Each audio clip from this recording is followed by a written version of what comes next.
Magandang buhay mga mare at pare! Ngayong araw ay samahan nyo nga kaming mag-grocery. Naisipan nga naming mag-grocery dito sa may SM Cherry. Paano ba naman, napaka-accessible nito at saka ang lapit lang sa area namin. Maliban doon ay napakalawak na nga dito at pwede na ring mamasyal.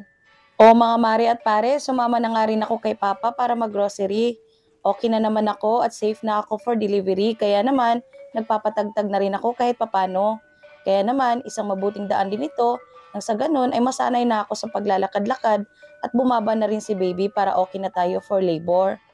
With consent na nga din ng ubi ko mga mare na safe na akong maglakad-lakad para ready na rin ako for labor. Sa kakaikot nga namin dito mga mare ay nakakita nga kami ng giant lollipop. Tignan nyo naman, kung ikaw kaya ang kakain nito, mauubos mo kaya? Kung mapapansin nyo nga po mga mare at pare ay may bago tayong kasama. Siya nga po si Ate Nympha. Sa wakas nga mga mare ay meron na rin tayong makakasama bago ako manganak. At gaya nga naming mag-asawa ay tubong probinsya din si Ate Nympha.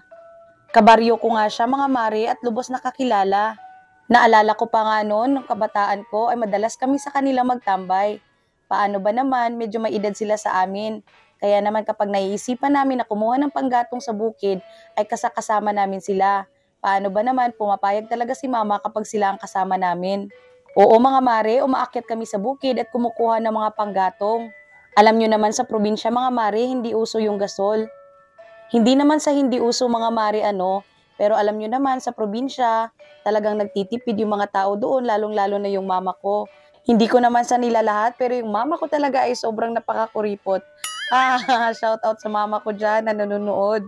Pero puwera biro mga mare, alam nyo naman talaga sa probinsya, ng karaniwang ginagamit sa pagsasaing o pagluluto araw-araw ay ang mga panggatong.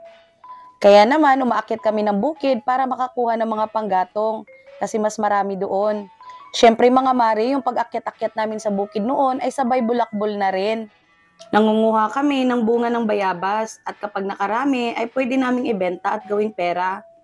O di naman kaya ay pinapalit namin ng papel sa aming kaklase kapag oras na ng pasukan.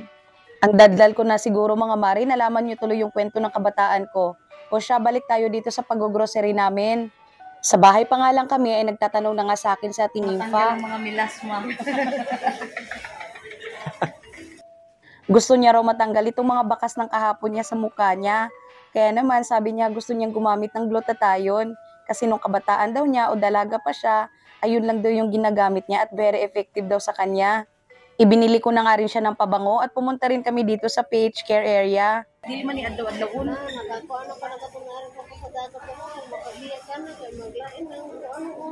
Baho? Paglain mo ng baho. Ang ulain mo ng baho nga mo. Kapag dili na ka mag-maintain. Ka na mag-maintain ba? Murang napuan ba? Kailangan balance o bayan. Tagsaon ra gad. Dili ka? Wala ko anak mo. Awa mo po mo hiling.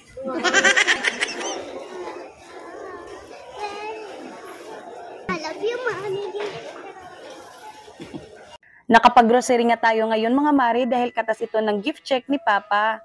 Yearly talaga tuwing buwan ng December ay merong binibigay ang kanilang kumpanya na libre na gift check.